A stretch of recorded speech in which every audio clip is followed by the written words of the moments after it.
Assalamualaikum warahmatullahi wabarakatuh. Terima kasih sudah klik video ini. Selamat datang di kursus farmasi. Oke teman-teman, bagaimana kabarnya? Saya harap kita semua dalam keadaan baik-baik saja ya.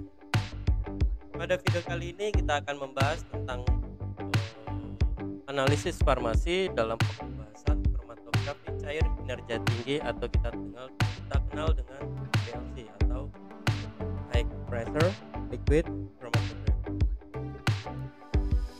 Ya teman-teman, mungkin kalau kalian melihat di Farmakope Indonesia khususnya yang edisi kelima, banyak sekali analisis kadar atau perhitungan kadar pada masing-masing monografi zat aktif itu menggunakan KCKT ini atau HPLC ini ya teman-teman.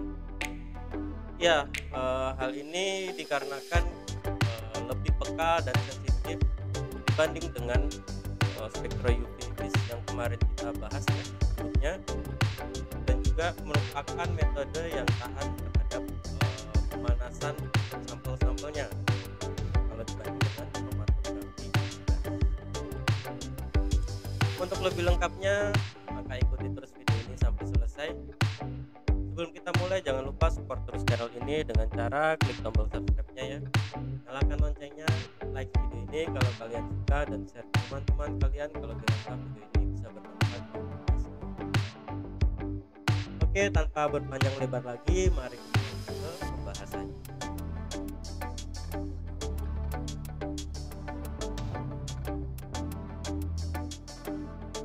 Iya, di awal kita langsung masuk ke tujuan penggunaan dari kromatografi cair kinerja tinggi ini ya teman-teman.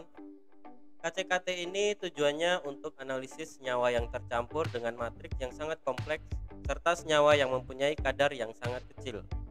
Selain itu untuk tujuan analisis beberapa senyawa sekaligus atau secara simultan. Iya, jadi kalau kita memiliki kadar dari suatu sampel yang kita analisis itu sangat kecil, maka kita butuh suatu alat instrumen kromatografi yang cukup peka. Maka dari itu KCKT ini dianjurkan karena memiliki tingkat kepekaan yang lebih tinggi dibanding dengan spektro yang lainnya gitu ya, atau kromatografi lainnya. Ya, selain itu juga analisisnya nanti bisa berlangsung dalam waktu yang singkat, bahkan bisa untuk menganalisis dan memisahkan senyawa-senyawa yang sifatnya kompleks ya teman-teman. Ya, HPLC biasa disebut juga dengan High Performance Liquid Chromatography atau juga ada yang menyebut High Pressure Liquid Chromatography. Ada juga yang menyebutkan kalau di Indonesia KCKT yaitu kromatografi cair kinerja tinggi atau bisa disingkat dengan LC atau ya kiranya jangan wear ya teman-teman, LC is liquid chromatography atau kromatografi cair ya. I hate my thinking. Ya, kromatografi sendiri merupakan berdasarkan dari kata kromatografi yang berarti teknik pemisahan, lalu liquid karena nanti kita menggunakan fase gerak berupa cairan, lalu high pressure karena nanti digunakan tekanan tinggi untuk mengalirkan fase gerak melalui kolom. Ya, pada inti dari HPLC sendiri adalah kolom ya teman-teman, karena nanti di kolom itulah akan terjadi pemisahan berdasarkan tingkat polaritasnya ya teman-teman. Jadi sebetulnya KCKT ini pengembangan dari kromatografi kolom yang mungkin kalian pernah mempelajari atau tahu ya, dan juga berdasarkan dari prinsip kerja fase diam dan fase gerak kromatografi gas. Tapi di sini fase geraknya bukan gas tetapi cairan. Ya, lalu untuk fase gerak yang digunakan nanti kita bisa mengadopsi dari ya kromatografi lapis tipis atau KLT ya teman-teman. Jadi sebetulnya KLT itu adalah tahapan awal untuk memilih fase gerak dari KCKT sendiri gitu ya. Nah, HPLC ini dikembangkan pada awal tahun 1970-an. Lalu dewasa ini atau update ini merupakan teknik paling yang banyak digunakan untuk pemisahan dan analisis dari berbagai bidang seperti farmasi, bioteknologi, lingkungan polimer, dan makanan. Dan HPLC sendiri merupakan method of choice for analysis a wide variety compounds.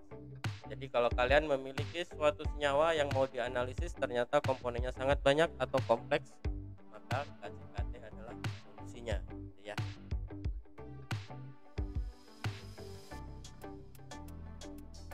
Lalu keunggulan dan kelemahan dari HPLC. Untuk keunggulannya bisa dilakukan pada suhu kamar, lalu analisis kuantitatif yang cepat dengan presisi dan akurasi yang lebih tinggi, lalu dapat dioperasikan secara otomatis dan sensitivitas detektornya sangat tinggi ya. Lalu dapat diaplikasikan untuk berbagai analit dalam jenis sampel yang lebih luas. Sedangkan kelemahannya yaitu sulit ditemukan detektor yang universal, lalu efisiensi pemisahan lebih rendah daripada gas kromatografi, lebih rumit dalam pelaksanaannya, dan tentunya lebih mahal untuk analisisnya maupun alat instrumen dari HPLC ini ya teman-teman.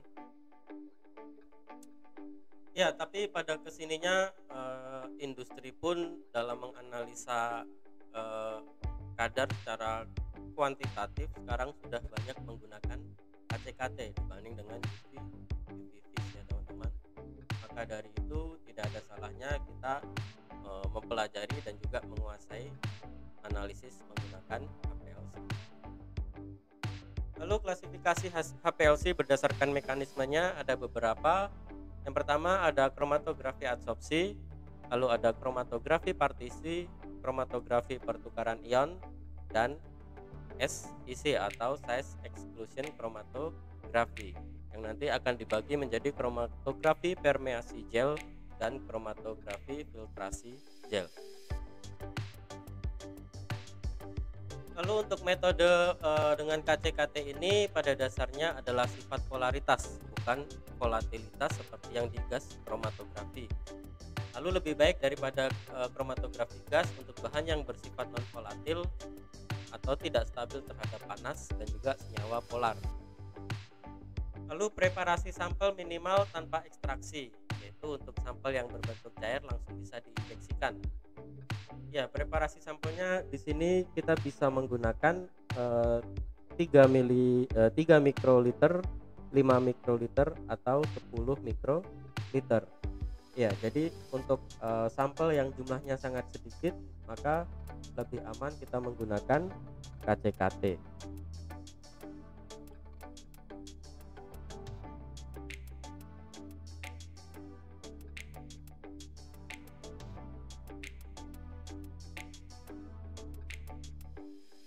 Lalu metode pemisahan dengan KCKT ini yaitu senyawa dilewatkan melalui fase diam yang berada di dalam kolom yang nanti dielusi atau dilewatkan oleh fase geraknya. Lalu senyawa dalam kolom akan keluar dari kolom atas dasar kepolaran yang berbeda sehingga akan mempengaruhi kekuatan interaksi senyawa dengan fase diam dan fase geraknya. Ya, jadi nanti kita bisa memilih fase diamnya mau polar atau non polar, begitupun sebaliknya untuk fase geraknya ya teman-teman.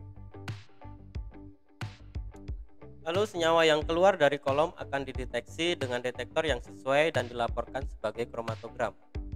Ya, nanti pada umumnya detektor yang kita gunakan di sini berupa detektor UV atau visible ya. Meskipun nanti untuk penerapan analisis khusus untuk sampel khusus itu biasanya ada berbagai macam detektor. Tetapi biasanya yang paling sering kita jumpai atau kita gunakan nanti adalah detektor UV atau visible. Lalu dari kromatogram dapat diidentifikasi waktu retensi dan luas area atau tinggi puncak. Iya, waktu retensi, luas area atau tinggi puncak nanti kita akan bahas di belakang ya teman-teman. Lalu tujuan analisis dengan KCKT yaitu sebagai analisis kualitatif dengan melihat TR atau waktu retensi tadi ya. Lalu kita bisa gunakan untuk analisis kuantitatif dengan menghitung luas area atau tinggi puncak kromatogram. Ya, biasanya nanti kita menghitung luas puncak dari kromatogram, tetapi semakin kesini bahwa instrumen KCKT sudah canggih, dan nanti biasanya kromatogramnya sudah disertai dengan luas area puncaknya. Jadi secara otomatis sudah bisa dikeluarkan dalam data digital ya teman-teman, melalui instrumen dari KCKT yang merubah data dari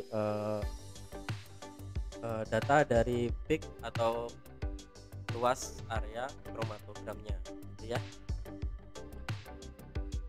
Nah, lalu untuk pemilihan kolom ini didasarkan pada sifat senyawa yang akan dianalisis.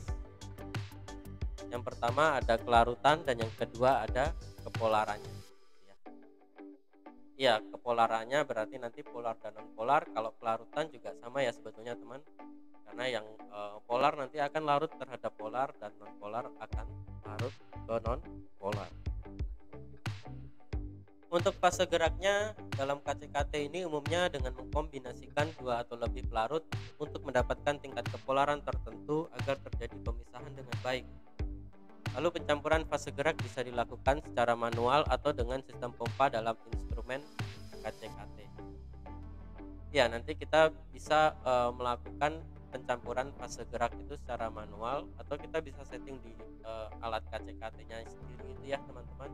Bahkan nanti kita bisa merubah perbandingan atau komposisi fase gerak kita itu berdasarkan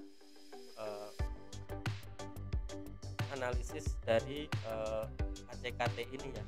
Nah, nanti bagaimana caranya seperti itu nanti kita akan bahas di belakang ya. Lalu kita kenal ada dua fase pada sistem fase cair dan fase diam, atau fase gerak dan fase diam dari kromatografi. Ada fase normal dan ada fase terbalik. Kalau fase normal berarti fase diamnya polar, sedangkan fase geraknya non polar. Contoh fase geraknya bisa menggunakan kloroform, heksana, dan lain-lain. Sedangkan fase terbalik yaitu kebalikan dari fase normal, di mana fase diamnya bersifat non polar dan fase geraknya bersifat polar. Untuk contoh dari fase gerak pada fase terbalik ini kita bisa menggunakan air, metanol, atau asetonitrin dan lain-lain yang sifatnya polar. Ya, nanti untuk pemilihan fase normal dan fase terbalik ini bisa didasarkan dari tujuan analisis kita ya, dan juga sampel kita. Tapi nanti pada umumnya itu lebih banyak kita jumpai atau digunakan fase terbalik untuk kromatografi cair kinerja tinggi ya teman-teman. Ya, kita bahas dulu fase normal KCKT bisa menggunakan solvent atau pelarut campuran metilen klorida, diethil ether atau kloroform. Lalu bisa juga dimodifikasi dengan N-heksan.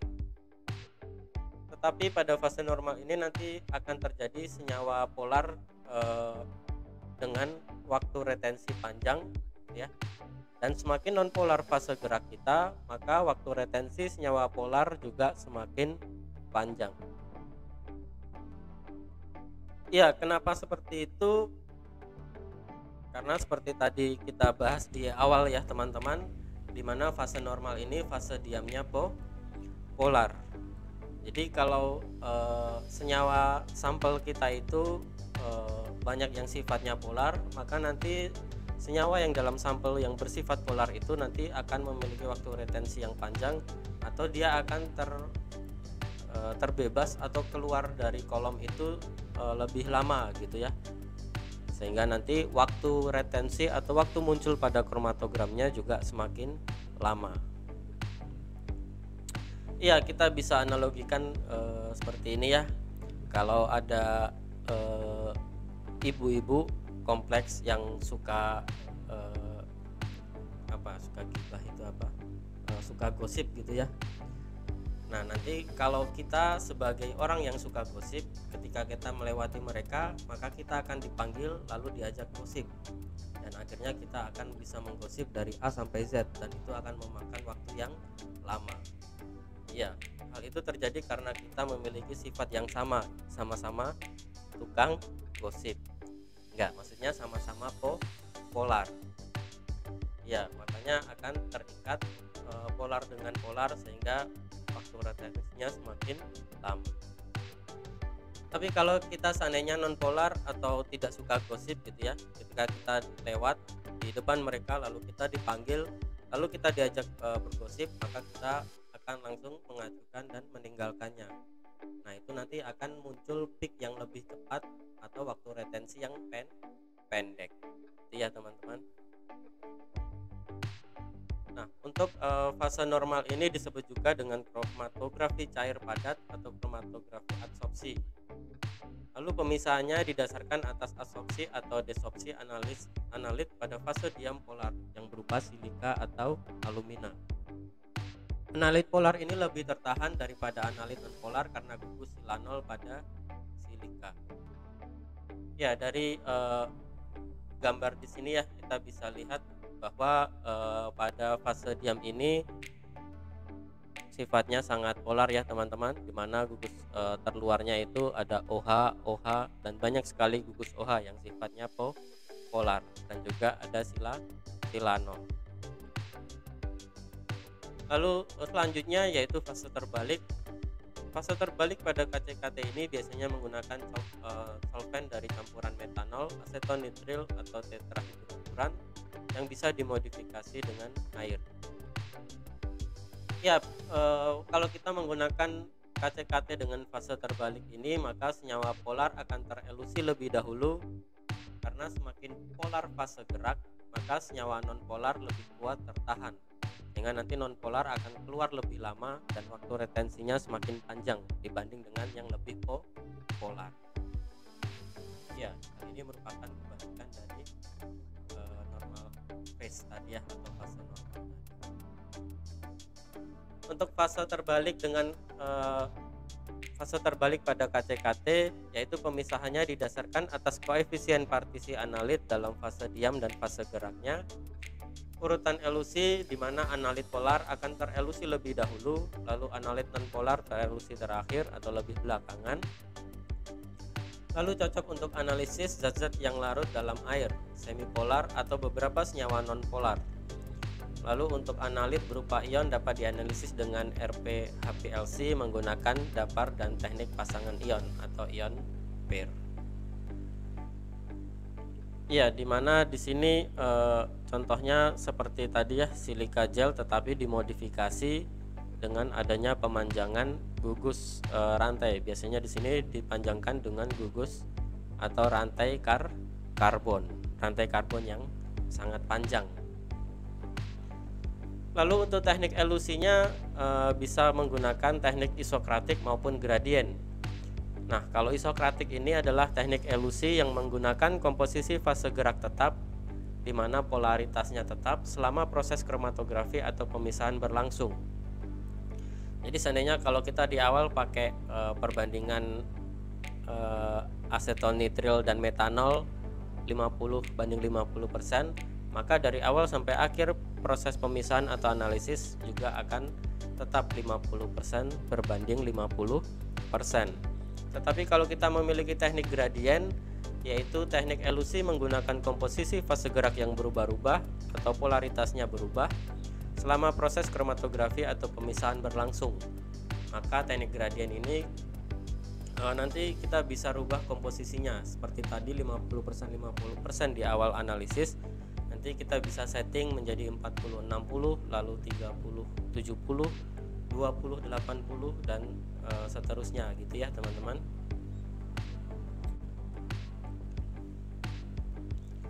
Ya, lalu ini contoh dari instrumentasi HPLC. Ya, di sini ada wadah untuk fase geraknya ya. Lalu di sini ada pompanya. Lalu di sini nanti ada bagian dari kolomnya ya, dan nanti kolomnya itu dimasukkan dalam biasanya ada yang di luar, ada juga yang ditaruh di dalam gitu ya. Lalu dihubungkan dengan detektor dan masuk ke dalam data recorder.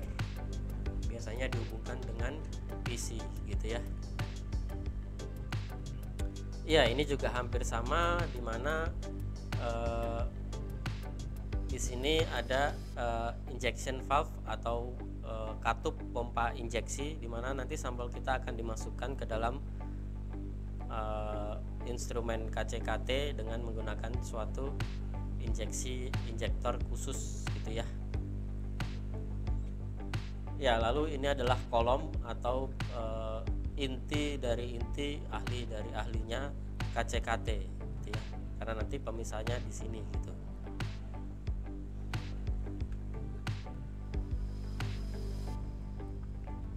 Ya, ini contoh deskripsi lagi, di mana ini adalah wadah fase gerak kita akan dipompa dengan high pressure ya, dengan kekuatan yang tinggi. Dia akan masuk ke dalam pompa untuk diteruskan ke dalam injektor. Nah, nanti gerbang injektornya ini kita buka, lalu kita injeksikan sampel kita, akan dibawa oleh fase gerak melewati kolom dan akan dianalisis oleh detektor. Ya, kalau ini hampir sama ya. Nah, di sini nanti ada yang berbeda, yaitu digeser. Digeser itu apa? Nanti kita akan bahas lebih panjang di belakang.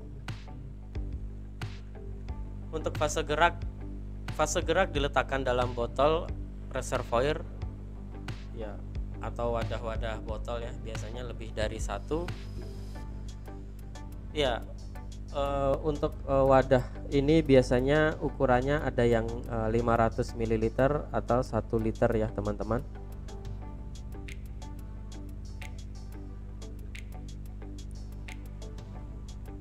Ya, selanjutnya ada fase gerak dari HPLC, yaitu harus high solubility for sample components gitu ya.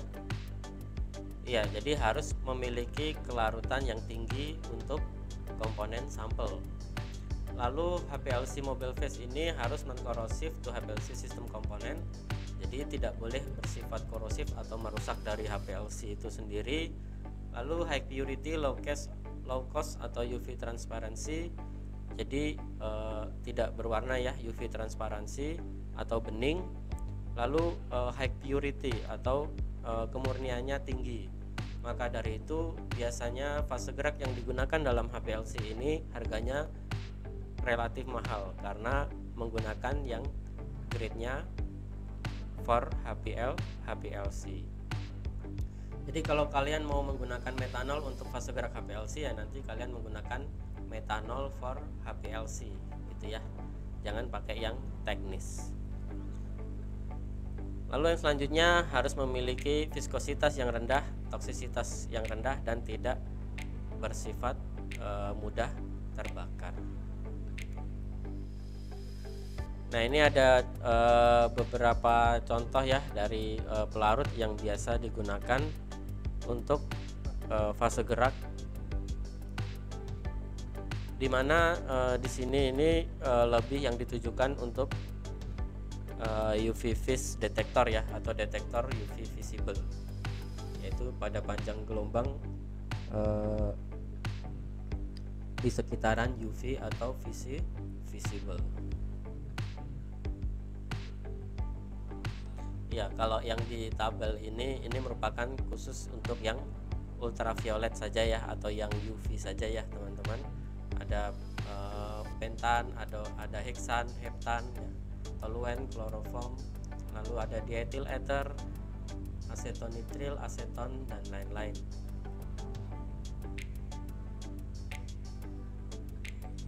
Ya, lalu untuk fase terbalik biasanya nanti kita menggunakan aqueous air, lalu metanol, asetonitril, THF ya, aditif, salt, acid base, dan ion pairing seperti yang kita jelaskan di awal tadi ya teman-teman.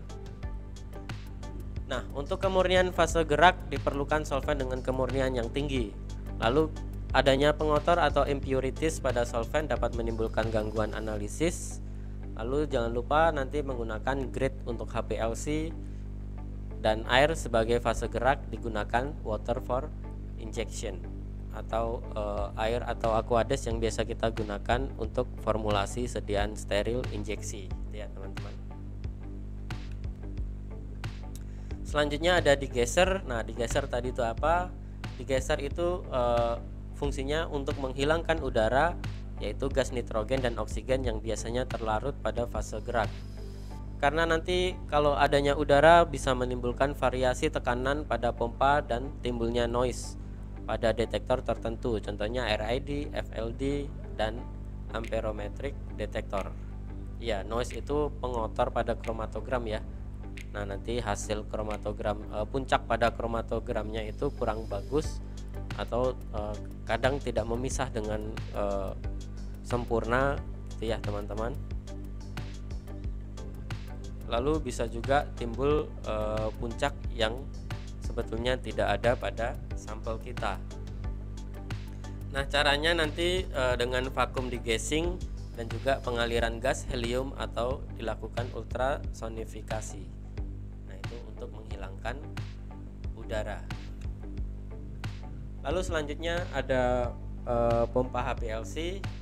Pompa HPLC ada dua ya teman-teman, dimana yang pertama ada pompa pencampur yang tujuannya untuk menarik solvent fase gerak dari botol reservoir atau botol fase gerak tadi. Lalu ada pompa analisis yang nanti kita gunakan untuk mengalirkan fase gerak ke dalam kolom. Untuk sistem pompanya nanti ada yang bertekanan tinggi, juga ada yang bertekanan rendah. Ya, ini adalah contoh sampel injection atau gerbang injeksi ya, dimana di sini ada arahnya untuk load dan juga ada untuk inject gitu ya. Nah, ini adalah model injektornya ya, dimana di sini adalah kaca ya teman-teman. Lalu di sini seperti stainless gitu ya, dan ini sangat kecil. Maka dari itu harus hati-hati ya, karena juga sangat lentur. Ya, karena harganya relatif lebih mahal ya dibanding dengan kuvet pada wadah sampel UV vis. Maka kalau pengerjaannya harus hati-hati. Apalagi waktu memasukkan sampel ya, karena nanti di sini biasanya ada klem atau penutup yang dari karet gitu ya. Jadi nanti kalau belum tepat masuk jangan didorong gitu ya. Lalu diatur dulu presisinya. Kalau sudah presisi atau tepat nanti baru didorong lalu disuntikkan.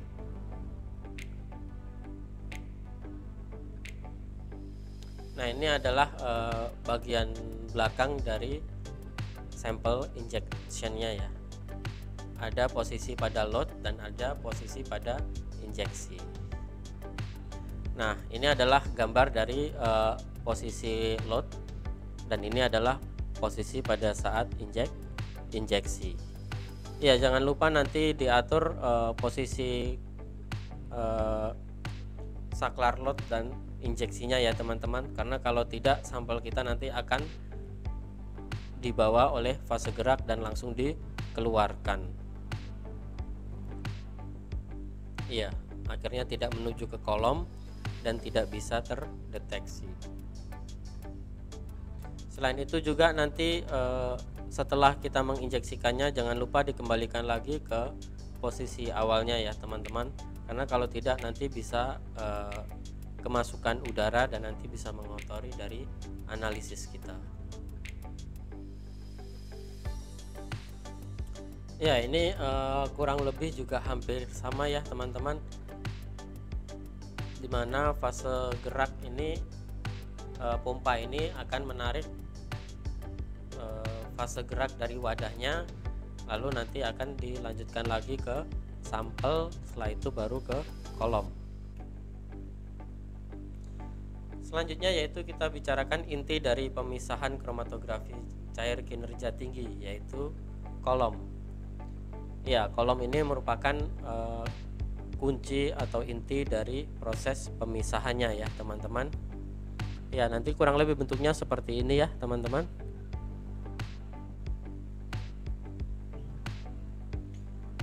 Ya, untuk kategori kolom pada HPLC ada kolom hardware yaitu standar or cartridge, stainless, PIC dan juga berasal dari titanium.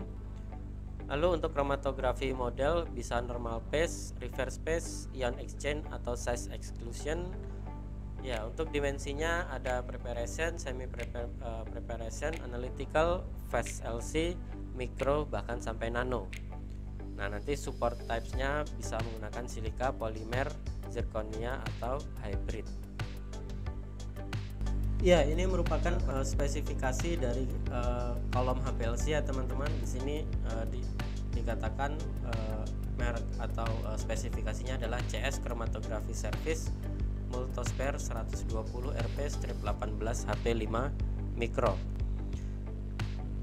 Ya, dimana HPLC kolom 250 x 3 mm ini menyebutkan panjang dari kolom itu adalah 250 mm atau 25 cm dan diameter dari kolomnya adalah 3 mm. Selanjutnya HP strip 5 ini adalah mengatakan atau menyebutkan particle size dalam satuan mikrometer, yaitu di sini 5 mikrometer. Ya, lalu RP strip 18 itu adalah modifikasi dari silika gel ya teman-teman. Ya, itu adalah fase diamnya berupa silika gel yang dimodifikasi dengan RP 18 atau panjang rantainya nanti 18. Lalu 120 ini adalah pore size-nya ya dalam satuan angstrom. Ya, lalu Multosphere ini adalah produser dari silika gelnya ya. Lalu flow arah flow ke kanan itu adalah flow direction atau arah aliran dari kolomnya gitu ya teman-teman. Nah, lalu untuk pemeliharaan kolom umumnya tahan 3 sampai 24 bulan atau 1000 sampai 3000 kali injeksi tergantung dari jenis fase gerak dan sampel yang kita gunakan atau yang kita analisis. Lalu tutup ujung kolom bila tidak dipakai. Cuci kolom sebelum dan sesudah digunakan. Gunakan guard kolom jika bekerja dengan sampel-sampel yang kotor. Lalu untuk kolom silika jangan bekerja di luar pH yang diperbolehkan dan hindari bekerja pada temperatur yang tinggi. Ya, lalu seperti tadi ya, tujuan dari kolom itu untuk mendeteksi dari analisis yang sudah dipisahkan gitu ya. Nah, untuk detektor yang ideal itu bisa bersifat universal, jadi bisa mendeteksi segala sesuatu yang kita analisis. Selanjutnya harus sensitif gitu ya.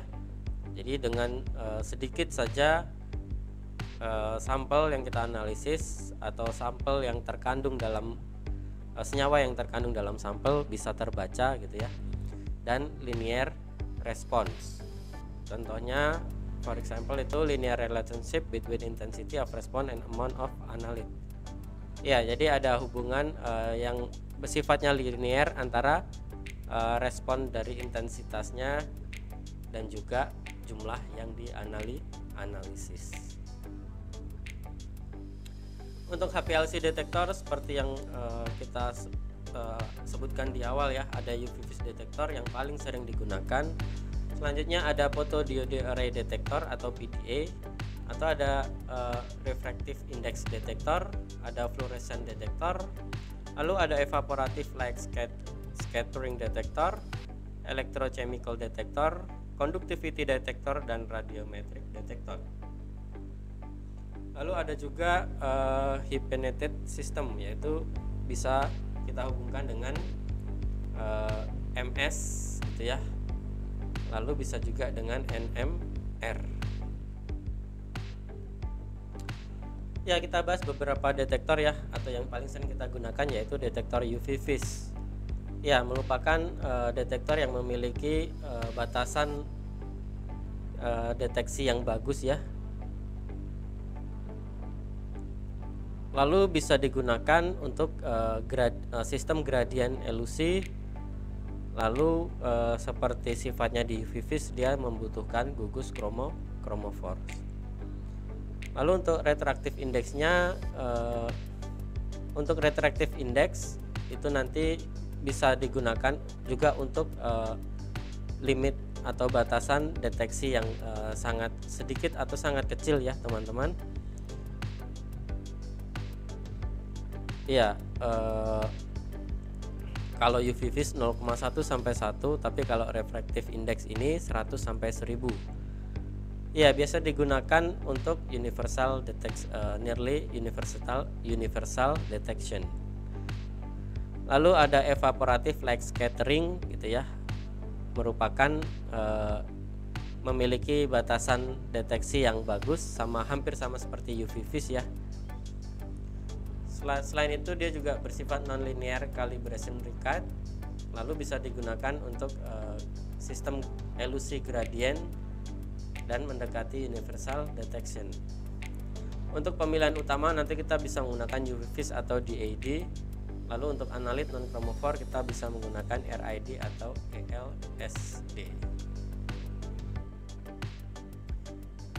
Iya, UV-Vis detektor merupakan detektor pada HPLC yang paling sering digunakan karena ya seperti selain yang memiliki keunggulan seperti yang tadi kita bahas, karena dia juga tersusun dari lampu deuterium, monochromator dan flow cell. Lalu monochromatornya sendiri terdiri dari grating atau prisma yang dapat bergerak dan dapat memilih panjang gelombang spesifik yang masuk melalui celah atau slit.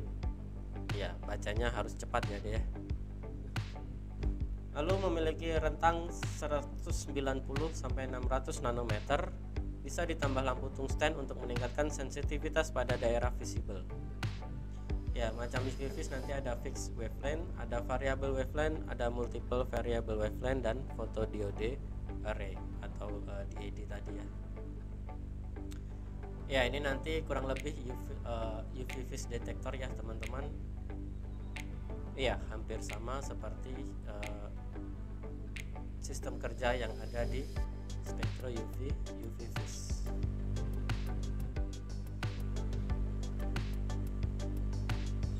Ya, kalau ini adalah gambaran dari UV-Vis diode array detektor ya teman-teman. Ya, di sini ada modifikasi dari photodiode arrays-nya ya. Ya, lalu kalau PDA disebut juga dengan diode array detector, ini untuk mengukur spektrum UV dari peak yang terelusi. Lalu PDA ini juga mampu melakukan identifikasi peak.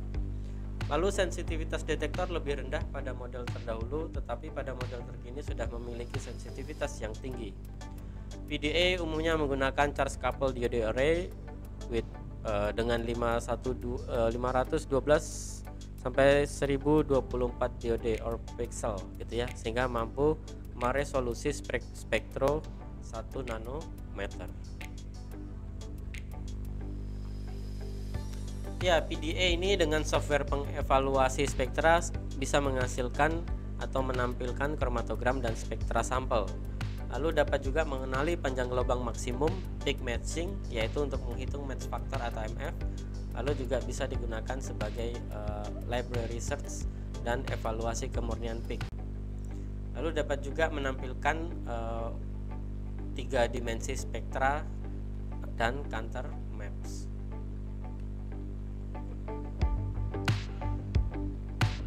Ya, mungkin kita akan lanjutkan pada pembahasan selanjutnya di video selanjutnya ya teman-teman, untuk mungkin untuk analisa atau bagaimana menghitung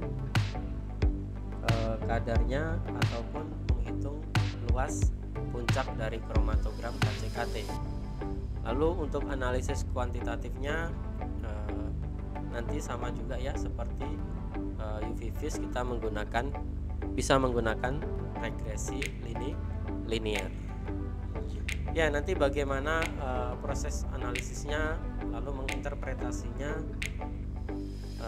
dan juga menyimpulkan data analisis kita akan bahas di video selanjutnya ya teman-teman.